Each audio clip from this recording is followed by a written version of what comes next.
Muito bem, meus amigos, sejam bem-vindos a mais um Comente Bíblia. Esse é o primeiro dessa semana e nós vamos dar seguimento aqui, já chegando à parte final do Sermão do Monte, onde nós vemos o Senhor falando sobre a questão de servir a dois senhores. Está em Mateus, no capítulo 6, no versículo 25, paramos no 24. Diz assim: Não se preocupem com a sua própria vida quanto ao que comer ou beber, nem com o seu próprio corpo quanto ao que haver de vestir. Não é a vida mais importante que a comida? E o corpo mais importante que as roupas? Observem as aves dos céus. Não semeiam, nem colhem, nem armazenam em celeiros. Contudo, o Pai Celestial as alimenta. Não tem vocês muito mais valor do que elas? Quem de vocês for mais ansioso ou mais preocupado que possa estar, pode acrescentar uma hora ao curso de sua vida? Por que vocês se preocupam com roupas? Vejam como crescem os lírios do campo, eles não trabalham nem tecem, contudo, eu lhes digo que nem Salomão em todo o seu esplendor vestiu-se como um deles. Se Deus veste assim a erva do campo que hoje existe e amanhã é lançada ao fogo, não vestirá muito mais a vocês, homens de pequena fé. Portanto, não se preocupem dizendo o que comeremos, ou o que vamos comer, ou o que vamos beber, ou com o que vamos nos vestir. Não? Pois os pagãos é que correm atrás dessas coisas, mas o Pai Celestial sabe que vocês precisam delas. Busquem, pois, em primeiro lugar o reino de Deus e a sua justiça, e todas estas coisas lhes serão acrescentadas. Portanto, não se preocupem com o amanhã, pois o amanhã trará suas próprias precauções. Basta a cada dia o seu próprio mal. Aqui Jesus está nos falando de algo básico, sobre a questão de você e eu nos preocuparmos com coisas tão pequenas e tão simples. Ora, aquele que criou todas as coisas não teria, por acaso, o poder de manter essas coisas criadas? E nesse texto há uma interpretação que não é coerente. Algumas pessoas pegam essa parte final e dizem que se buscarmos em primeiro lugar o reino de Deus e suas justiças, as demais coisas nos serão dadas por acréscimo. Não é essa a verdade que está expressa aqui. Aqui se trata de três coisas. Se buscarmos primeiro o reino do Senhor e as suas justiças, estas coisas nos serão dadas. Você pode examinar desde o início do texto, no versículo 25, depois repetindo aí no versículo 31 e no versículo 33. Você vai ver que são três coisas que estão relacionadas aqui. Se você não descontextualizar, ele vai estar falando de comida, bebida e vestimento, que são basicamente as coisas que motivam os homens para trabalharem dia ou noturnamente, com o fim de que isso não falte. Né? E muitos ainda chegam a se tornar pessoas ansiosas. Aqui a ansiedade é combatida por Jesus.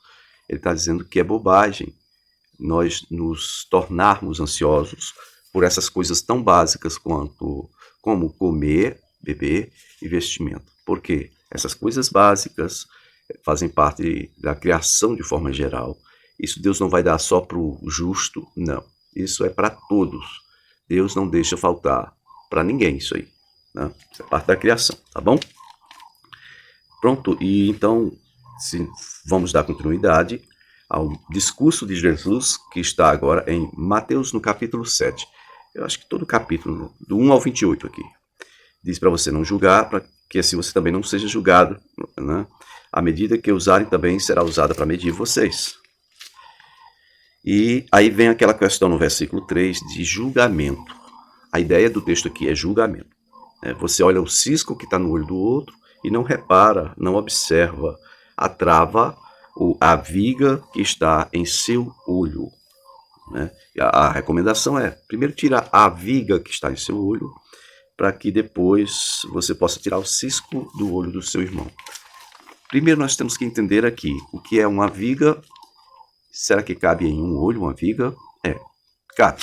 Se formos olhar essa palavra, não como literal, como figura de linguagem, cabe uma viga. Se eu estiver olhando para uma viga à distância, eu acho que até um prédio de 10 andares cabe aqui no meu olho. Se eu estiver olhando à distância, quem estiver próximo de mim vai ver aqui. Então, veja bem o que Jesus está dizendo. Cisco no olho é algo comum.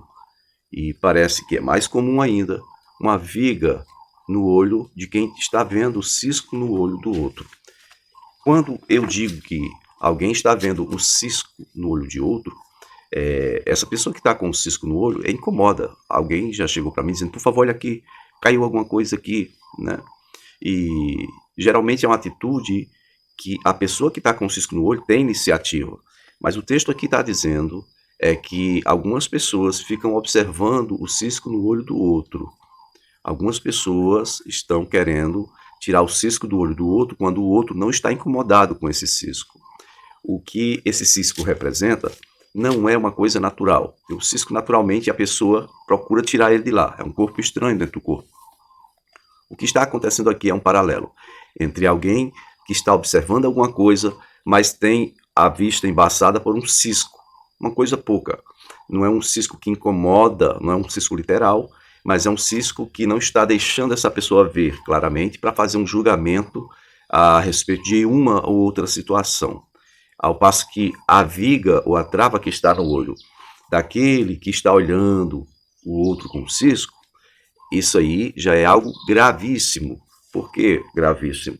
Porque a viga ou a trava, neste caso, pode estar referindo-se a uma forma, a um vício de visualização, onde o sujeito que possui essa viga está sempre vendo os outros como alguém, o outro como alguém que foi julgado, foi sentenciado e já irá ser morto, no caso, por cruz, né? Morte de cruz. Porque geralmente o condenado tinha que levar esta viga, né, horizontal nos seus ombros até o local onde deveria ser crucificado. Na maior parte dos casos, na época de Jesus, né, isso já a arqueologia comprova, eram crucificações feitas em árvores. Então, os condenados levavam só a viga, ou o travessão, aquela parte horizontal, para que ele fosse suspenso com essa viga e depois tendo os pés fixados na árvore ou na outra viga, né, vamos dizer assim, vertical, tá ok? Então, quando eu vejo alguém como já estando condenado, bom, o meu julgamento ele não vai ser reto. Todo julgamento que eu faço onde há ausência de luz e verdade, ou onde há ausência da luz da verdade, dos fatos, o meu julgamento fica embaçado. Então, se eu já estou vendo alguém como alguém que está condenado, foi sentenciado à morte, bom, então, que ajuda eu vou poder dar para esse alguém? Esse alguém já está sentenciado à morte, e agora o que eu posso fazer para tirar o cisco do olho desse alguém? Não tem lógica, não é? Não tem lógica.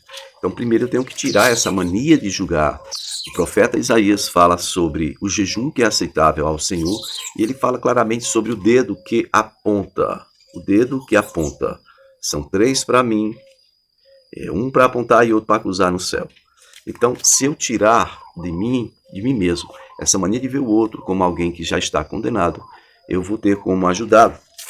Mas se eu não tirar primeiro essa viga ou essa trava, eu não vou poder ajudar coisa alguma ou pessoa alguma. E então, em Mateus 7, no versículo 6, vai dizer: não deem o que é sagrado aos cães, nem atirem suas pérolas aos porcos. Mais um versículo que se tornou um ditado, um adágio popular, né? As pessoas falam muito sobre atirar pérolas aos porcos. E eu acho que as pessoas compreendem bem isso. Isso vai falar a respeito de você dar os seus tesouros, aquilo que você acha muitíssimo importante, destinar isso a pessoas que não reconhecem o dado valor daquilo que você está investindo, né, daquilo que você está empreendendo, está entregando.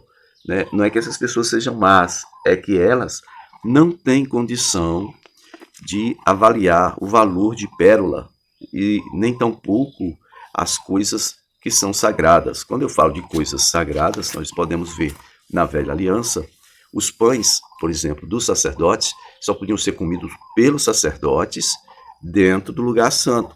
Então não dá o que é sagrado aos cães, na verdade está se relacionando a você não compartilhar com aquele que, dizendo-se irmão, foi idólatra, avarento, maldizente, glutão, com esse tal você não deve nem comer. Isso está lá em Coríntios 5,11.